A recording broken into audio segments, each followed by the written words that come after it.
Welcome everyone. Welcome to my YouTube channel zero association. जैसा कि आप लोगों ने मेरे प्रीवियस लेक्चर को देखा होगा, जो अभी मैंने रिटेनिंग वॉल पर बनाया था फर्स्ट लेक्चर, उसमें हमने ये 9 टॉपिक पॉइंट तक हमने कवर कर लिया था। तो जो 9th पॉइंट था, active earth pressure produce disturbing force and disturbing movement for sliding and over turning respective. तो जिन्होंने प्रीवियस लेक्चर नहीं देखा, प्लीज़ एक बार देख लीजिएगा, तो उससे आपको और कुछ क्लियर हो जाए।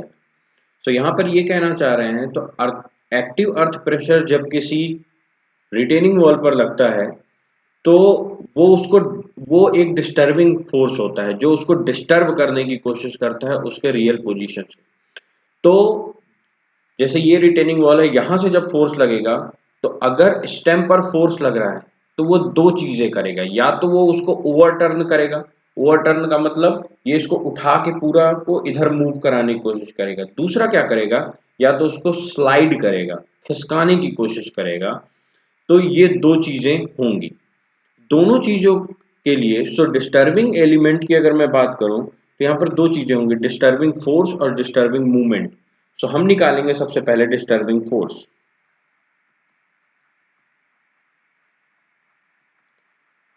Disturbing force PA will be equal to half into KA gamma S H into H। आपने देखा था एरिया ऑफ द ट्रायंगल जो हमने लिया था, उसके हिसाब से, है ना, area of the triangle.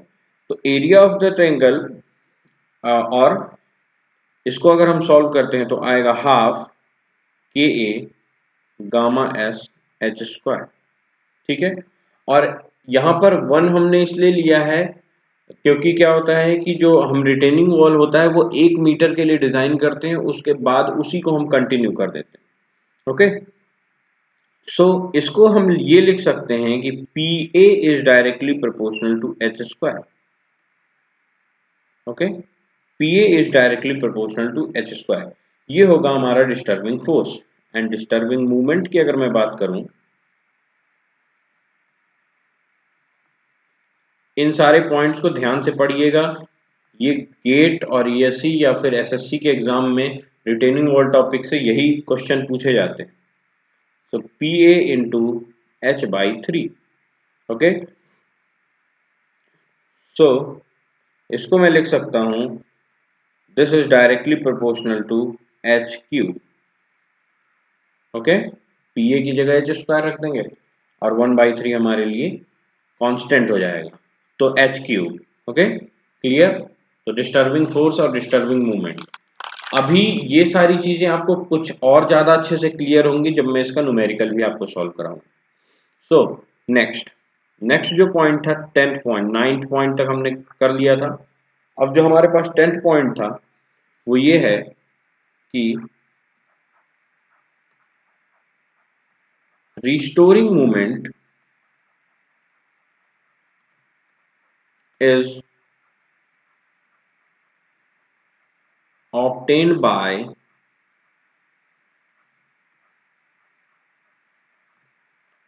self weight of retaining wall and soil above heel slab। तो रिस्टोरिंग मूवमेंट जो होता है वो self weight of the retaining wall और जो सॉइल हील स्लैब के ऊपर होती है उसकी वजह से निकलता है, उसकी वजह से आता है। यहां पर मैं ये लिख सकता हूं कि restoring movement will be equal to 0.9 into W into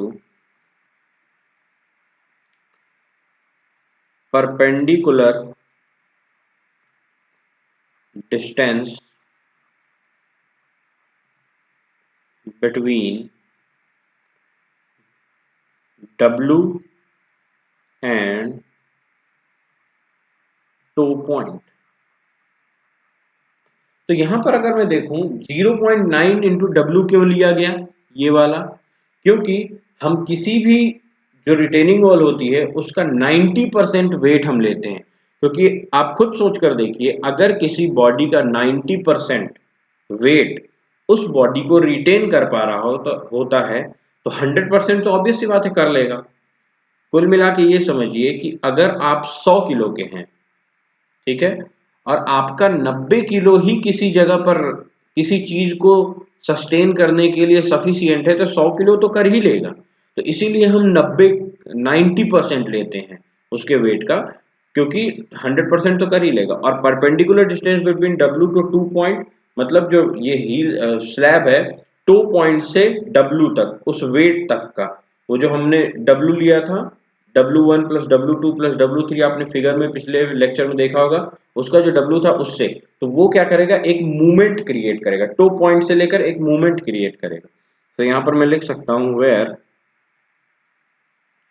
W equal to W1 plus W2 plus W3 plus W4। Okay, previous वाले जो लेक्चर था उसमें ये W1 W2 W3 W4 आपको मिल जाएंगे। नेक्स्ट पॉइंट इज 10 पॉइंट हो गए रिस्टोरिंग मूवमेंट तक, है ना। फिर नेक्स्ट पॉइंट जो है हमारा 11th पॉइंट, ये है restoring force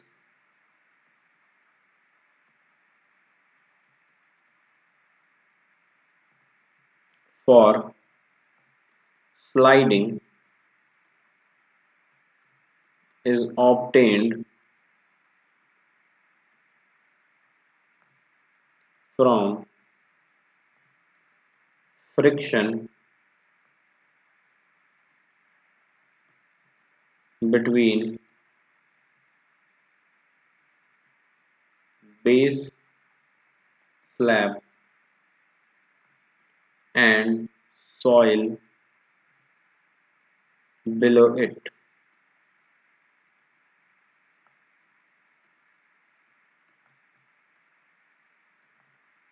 It friction is not sufficient,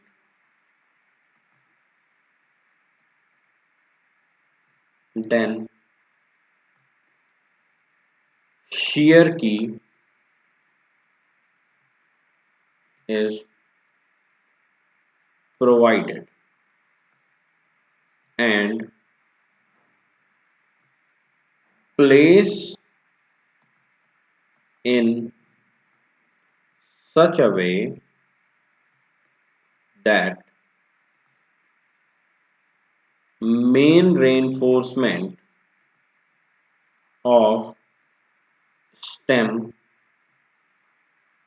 can be extended inside the shear key for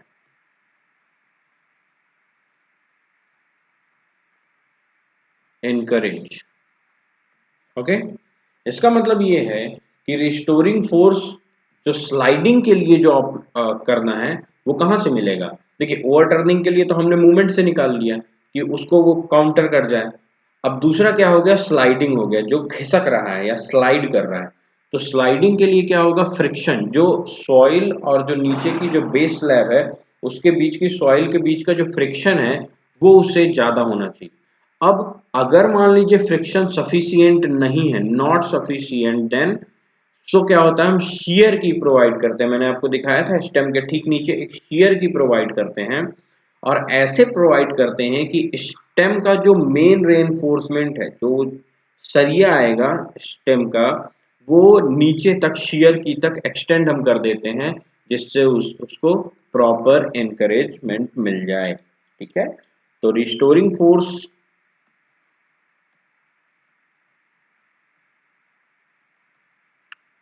So restoring force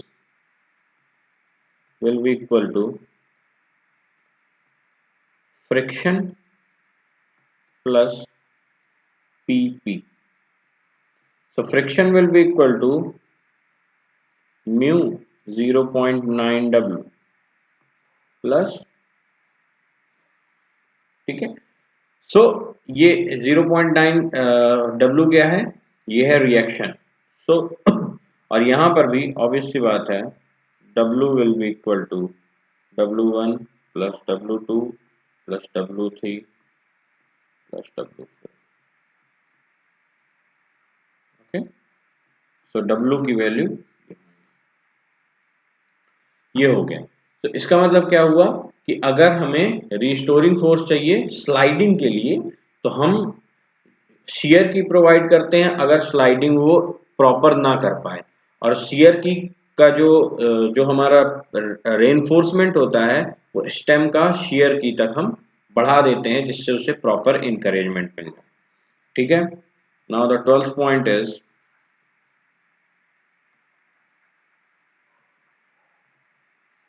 while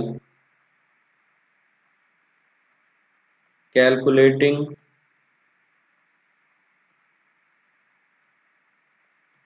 restoring force and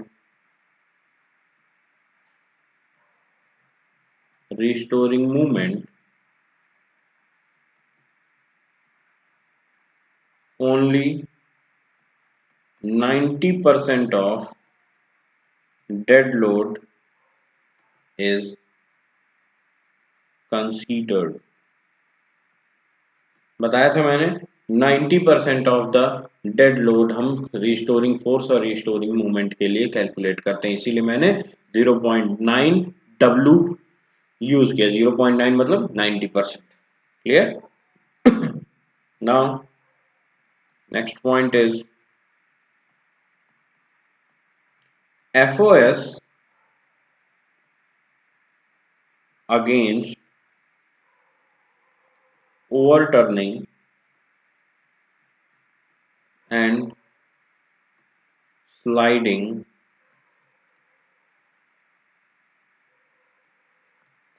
should not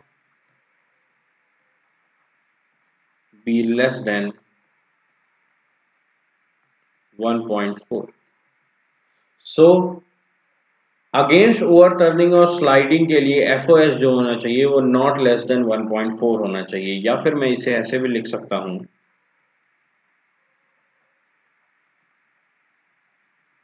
restoring force और movement divided by disturbing force और movement greater equal 1.4। ठीक है, ये एक condition हो गई कि factor of safety जो होता है अगेंस्ट द ओवरटर्निंग और sliding should not be less than 1.4।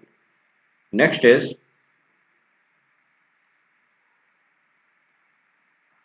14 point is, इसको ध्यान समझिए, for economical design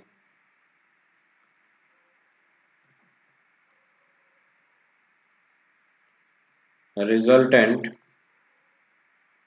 of pressure from soil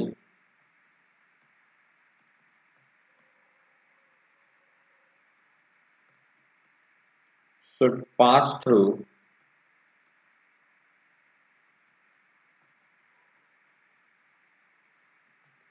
front face of stem। तो ध्यान से देखिए यहाँ पर मैं इसमें क्या कहना चाह रहा हूँ।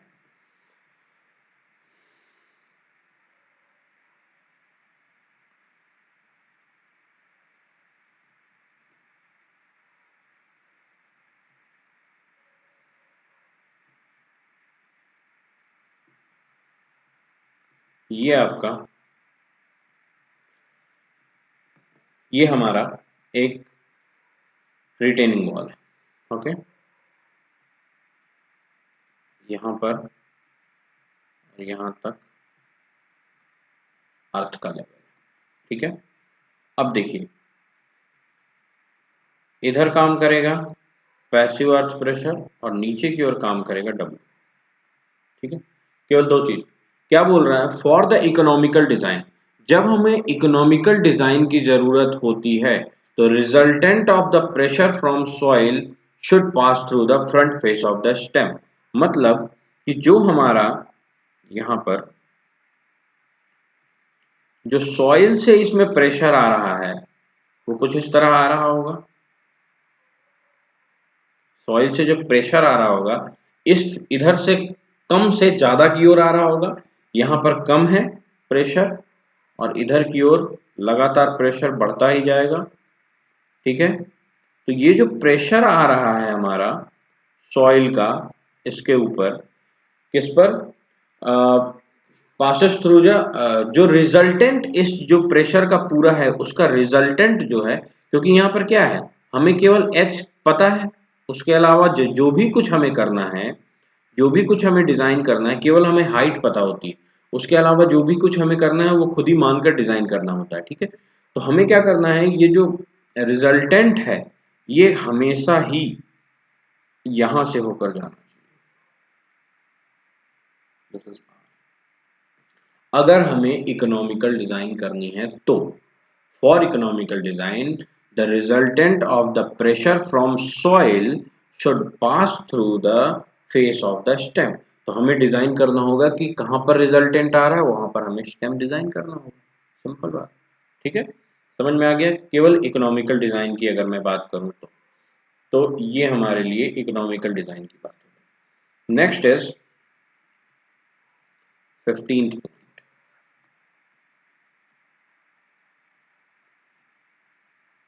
resultant of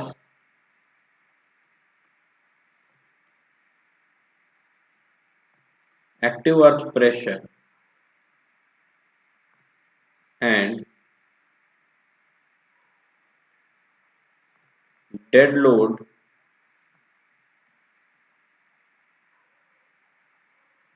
should pass through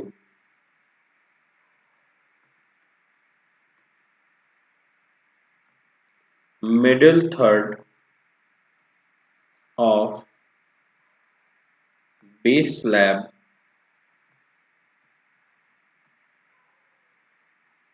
dimension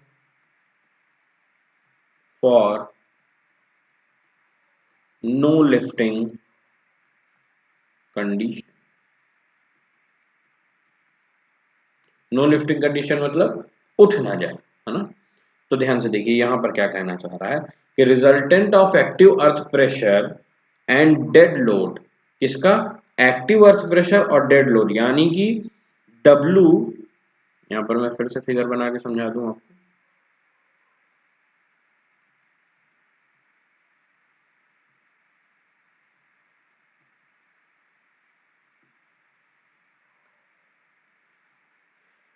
यहां पर है ये active earth pressure,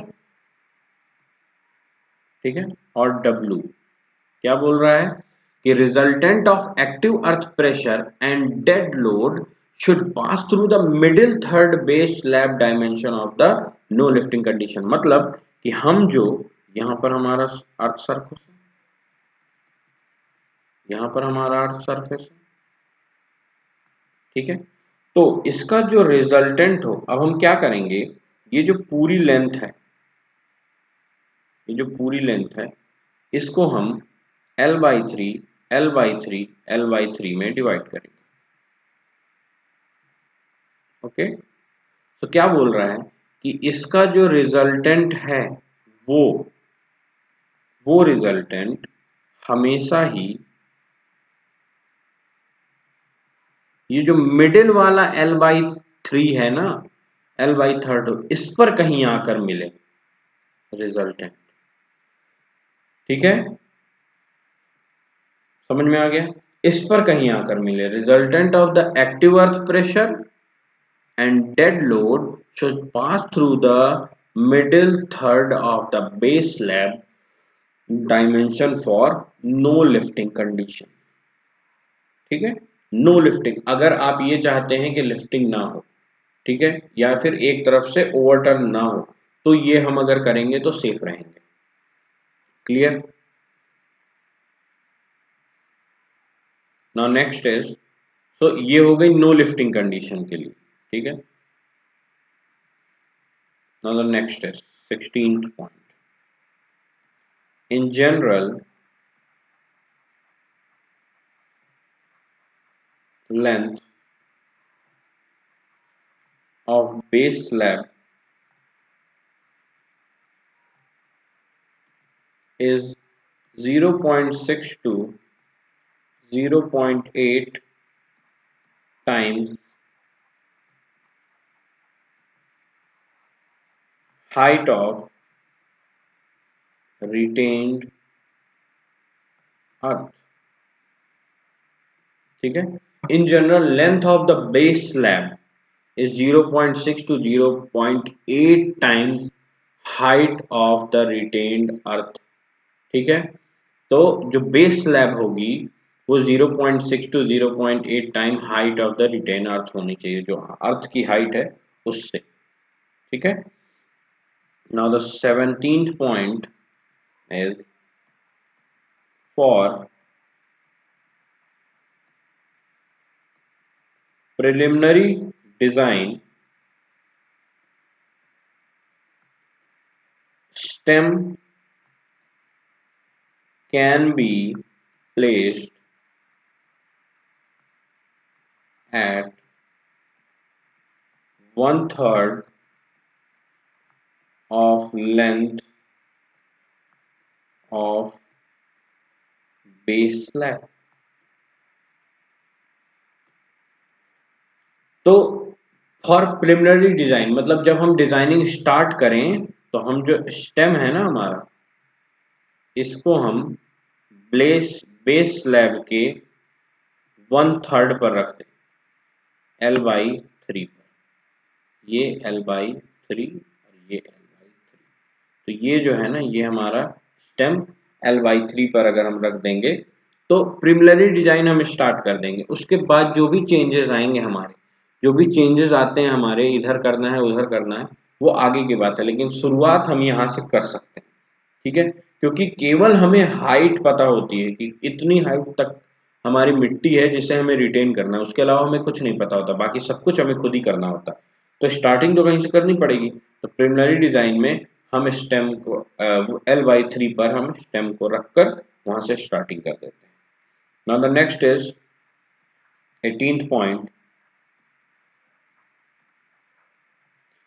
after every 30 meter a joint is provided to take care of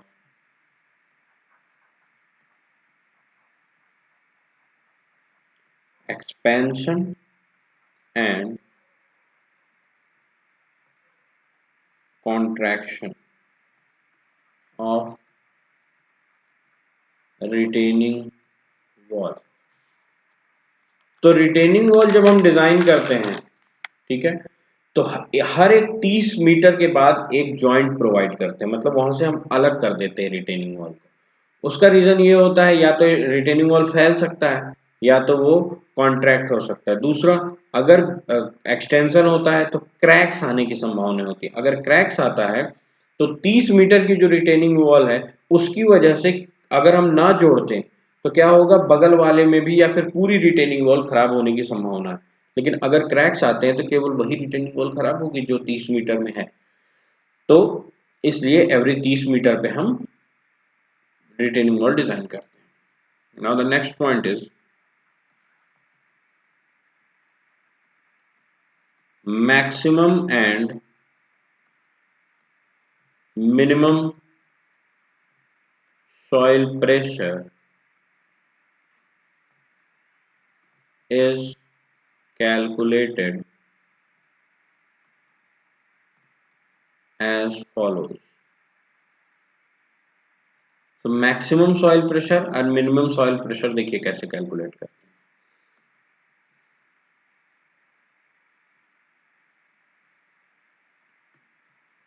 ये हमारा एक रिटेनिंग वॉल है। इसका प्लान अगर मैं यहां पर बनाऊं,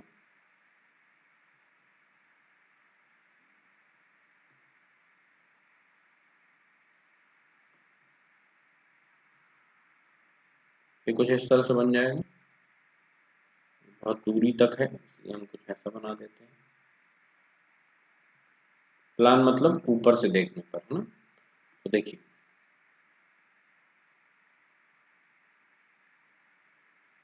ऊपर से देखने पर कुछ इस तरह से दिखेगा। ये पूरी लेंथ है कैपिटल एल।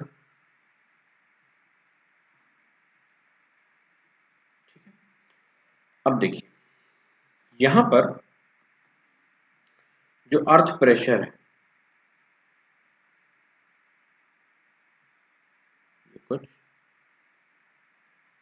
ऐसा, तो यहां पर सिग्मा मिनिमम है, यहां पर सिग्मा मैक्सिमम है। ऑब्वियस सी बात है, क्योंकि यहां पर जो है डब्लू वेट नीचे की ओर लग रहा है और एक मूवमेंट है एम जो लग रहा है ना। तो मूवमेंट है जिसकी वजह से यहाँ पर मिनिमम और वहां पर मैक्सिमम। यहाँ पर मान लेते हैं ये हमारा सॉइल। तो मान के चलते हैं हम 1 मीटर का कैलकुलेशन कर रहे हैं, तो ध्यान से देखिएगा sigma maximum minimum that will be equal to W by A plus minus M by I into L by 2। ठीक है, L by 2 लेंथ पर होगा और यहाँ पर एरिया क्या होगा, A equal to L into 1। ठीक है, L इंटू 1 के लिए होगा और I equal to 1 into L cube by 12। ठीक है, सो ये होगा हमारा। तो यहाँ से हम मैक्सिमम और मिनिमम वैल्यू निकाल सकते हैं। मैक्सिमम कब होगा तो प्लस हम लेंगे, मिनिमम कब होगा तो माइनस हम लेंगे। बस इस तरह से हम मैक्सिमम और मिनिमम वैल्यू निकाल सकते हैं। ठीक है, इन फॉर्मूलों की मदद से। क्लियर। तो ये कुछ पॉइंट्स थे हमारे जो पूरे हो गए हैं। ठीक है, इसके बाद एक छोटा सा पॉइंट है काउंटर फोर्ट के लिए, क्योंकि यहाँ तक तो हमारी कैंटिलीवर तक डिजाइनिंग अगर होगी तो यहाँ तक हम सामान्य तरीके से करके कर सकते हैं। Now the fourth point is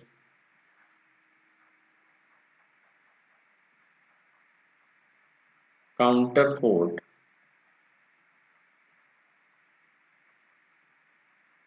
retaining wall. Counter fort retaining wall में भी कुछ ऐसे पॉइंट्स हैं जिन्हें हमें जानना जरूरी है। Now the first is it is provided if height of retained earth goes beyond 7 to 8 metre.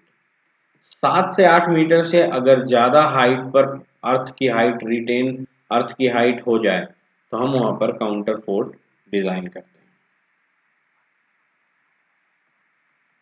Cantilever action of stem and heel slab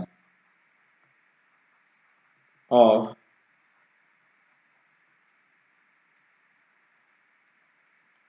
cantilever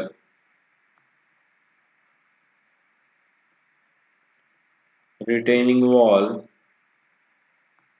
is converted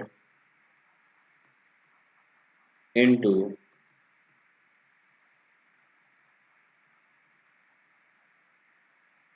continuous slab। जब लगातार बीच बीच में क्या होता है, कैंटिलीवर की तरह हम डिजाइन करते हैं, लेकिन बीच बीच में जब हम काउंटर फोर्ट प्रोवाइड कर देते हैं तो वो एक कंटिन्यूअस बीम की तरह काम करता है, क्योंकि हमें बीच बीच में सपोर्ट मिल जाता है। तो अगर मैं आपको एक फिगर के थ्रू समझाऊं, तो मान लीजिए ऊपर से हम देख रहे हैं, प्लान व्यू अगर मैं बनाऊं, तो मान लीजिए ये एक काउंटर फोर्ट है, यहाँ पर एक और काउंटर फोर्ट है, यहाँ पर एक और काउंटर फोर्ट है, ये ऊपर से देखने पर है ना, this is the plan view. तो क्या होगा ये बेंडिंग कैसे होगी, पहले क्या हो रहा था, ये स्टेम था, ये हील था, तो स्टेम ऐसे की ओर मुड़ रहा था, इधर से एक्टिव अर्थ प्रेशर आ रहा था तो स्टेम ऐसे की ओर मुड़ रहा था। लेकिन अब क्या स्टेम इससे अलग हो पाएगा, नहीं होगा। लेकिन क्यों, यहाँ पर सपोर्ट लग गया तो स्टेम कैसे मुड़ेगा, ये जो बीच में है यहाँ पर बेंडिंग होगी। तो बेंडिंग पता है कैसे होगी, बेंडिंग कुछ इस तरह से होगी,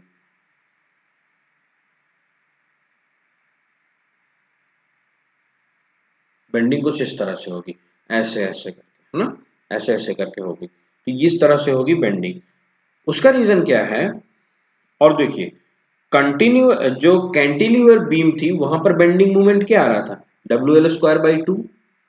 कैंटिलीवर बीम में डब्ल्यू एल स्क्वायर बाई टू होता है मैक्सिमम बेंडिंग मोमेंट, जिसकी वजह से हमें उसकी जो थिकनेस थी, जो नीचे साइड स्टेम का, वो प्रोवाइड करना पड़ रहा था। और कंटिन्यूअस बीम में क्या होता है, डब्ल्यू एल स्क्वायर बाई 12 कम हो गया, कम हो गया, इसीलिए वो ज़्यादा मोटा प्रोवाइड करने की ज़रूरत ही नहीं है हमें काउंटर फोर्ट। तो जैसे ही कंटिन्यूस बीम की तरह वो करने लगा, तो डब्ल्यू एल स्क्वायर बाई 12 हो गया, और ये वैल्यू हो गई कम, डब्ल्यू एल स्क्वायर बाई 2 से कम हो गई। तो कम हो गई तो मतलब बेंडिंग भी कम हो गया, बेंडिंग कम हो गया तो हमें ज़्यादा स्टेम की मोटाई प्रोवाइड करने की ज़रूरत ही नहीं पड़ेगी। तो ये हो गया काउंटर फोर्ट का फायदा। Third point is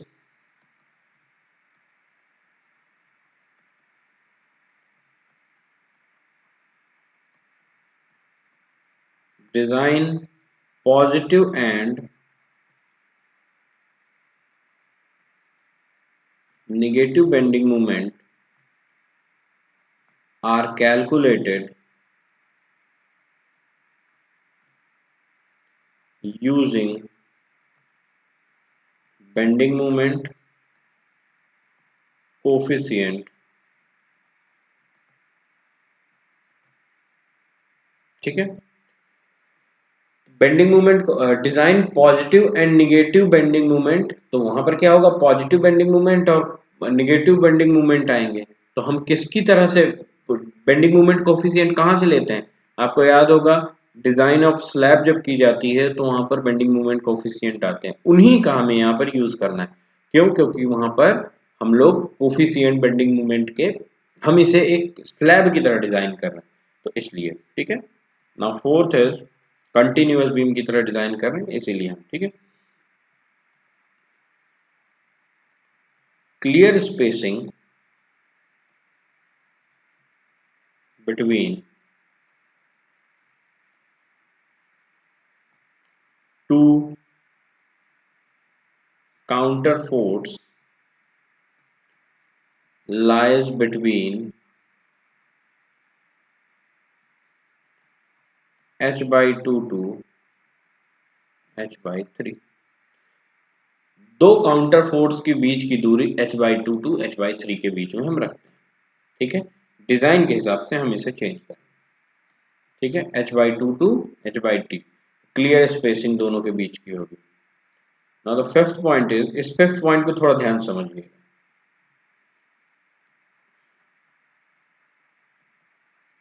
counter fort is designed as T-beam and main reinforcement is provided on inclined face of counter fort। ठीक है, मेन रेनफोर्समेंट इज प्रोवाइडेड, सबसे पहले काउंटर फोर्ट को हम टी बीम की तरह डिजाइन करते हैं। कैसे डिजाइन करते हैं मैं भी बताता हूँ। And main reinforcement is provide on the inclined face of the counter force. ठीक है, इसको मैं समझाता हूं आपको। देखिए, ये हमारा एक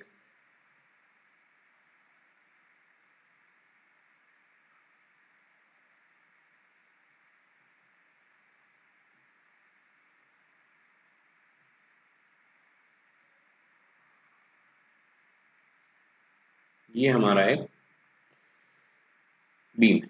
ठीक है, इसका प्लान हम थोड़ा सा नीचे बनाते हैं वॉल का।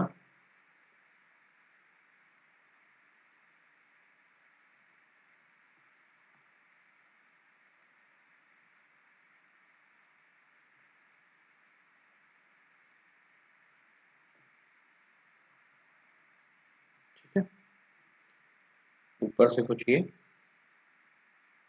प्लान व्यू ऐसा दिखे। अब देखिए ध्यान से, मैं यहाँ पर आपको समझाता हूँ कि जैसे मान लीजिए ये काउंटर फोर्स, ये एक रिटेनिंग वॉल, ठीक है, ये हमारी एक रिटेनिंग वॉल, समझ में आ रहा। अब इस रिटेनिंग वॉल को जब हम यहाँ पर हम एक काउंटर फोर्स प्रोवाइड करते हैं, कैसा काउंटर फोर्स, कुछ इस तरह से, ये हमने काउंटर फोर्स प्रोवाइड कर दिया मान लीजिए। ठीक है, बॉक्स ही हम अभी मान के चल रहे हैं कि ऐसा हम, तो ये स्टेम है, ये बेस स्लैब है, और ये हमारा काउंटर फोर्ट। तो काउंटर फोर्ट और ये जो स्टेम है, ये एक टी बीम की तरह नहीं दिख रहे हैं आपको, ये एक टी बीम की तरह दिख रहा है, ये टी बीम की तरह, तो ये टी बीम की तरह डिजाइन होता है। ठीक है, समझ में आ गया।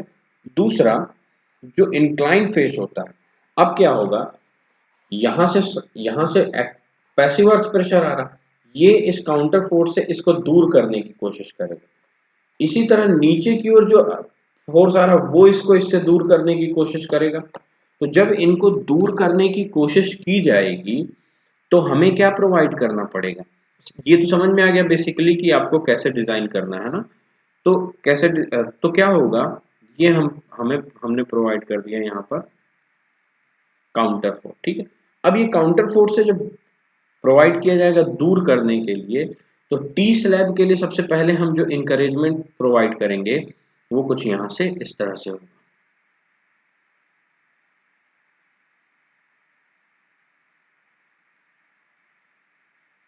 और ये यहां से आकर नीचे की ओर जाकर ये यहां तक आ जाएगा। ठीक है, एक स्टेम हमने यहां पर प्रोवाइड कर दिया, एक स्टेम हमने यहां पर प्रोवाइड कर दिया। ठीक है, ये स्टेम, ठीक है, ऊपर से देखिए, अब ध्यान से देखिए, सॉरी काउंटर फोर्स। ठीक है, अब ये जो यहां पर है, ये ऊपर से यहां पर कुछ ऐसा दिखेगा। ठीक है, यहां से होकर ये पूरा, अगर हम यहां से इसको ऐसा क्रॉस सेक्शन में यहां से हम यहां से कट कर देते हैं और इसको ऐसे नीचे दिखा देते हैं, तो ये कुछ ऐसा दिखेगा। ठीक है, ये अब स्टेम को काउंटर फोर्स से ऐसे जब लोड लगेगा तो वो उससे दूर होने की कोशिश करेगा, तो दूर ना होने पाए उसके लिए हम यहां पर ऐसे कुछ ये प्रोवाइड कर देंगे। ठीक है, ये कुछ इस तरह से प्रोवाइड करेंगे। ठीक है, इसका मतलब हुआ हम यहां पर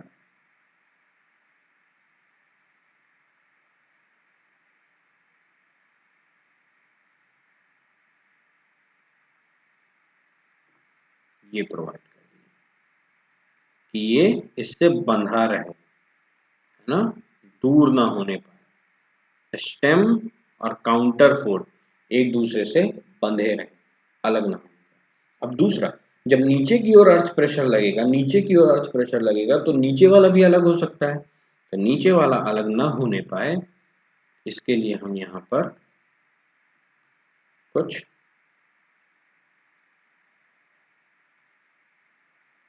इस तरह से प्रोवाइड कर देंगे। ठीक है, जो यहाँ पर ऐसा दिखेगा।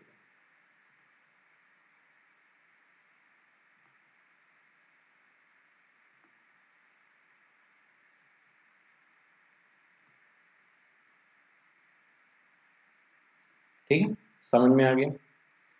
ठीक है, इसके बाद हम नेक्स्ट लेक्चर में जो अपना होगा उसमें हम आपको पूरा मैं आपको पढ़ाऊंगा जो न्यूमेरिकल प्रॉब्लम है इससे रिलेटेड वो पढ़ाऊंगा। आई थिंक यहाँ तक आपको क्लियर हो गया होगा। 0.9W जो मैंने अभी बताया था आपको पहले, उसका एक न्यूमेरिकल भी है जो पिल्लई मेनन की बुक में दिया हुआ है, तो अगर आप उसको बोलेंगे तो मैं करा सकता हूँ अगर आप बोलेंगे तो। और इस पूरे चैप्टर में अभी तक में ये जितने भी 19 पॉइंट्स मैंने लिखा है और उसके बाद ये जो काउंटर फोर्ट के 5 पॉइंट मैंने लिखा है, इसमें किसी को भी कोई प्रॉब्लम हो, किसी भी टाइप का डाउट हो तो आप मुझसे ऑब्वियसली पूछ सकते हैं, कमेंट भी कर सकते हैं। और इस वीडियो को जितने ज़्यादा दोस्तों तक आप फैलाएंगे उतने ज़्यादा दोस्तों को हेल्प होगी इससे। कोशिश करिएगा। Thank you, goodbye, take care.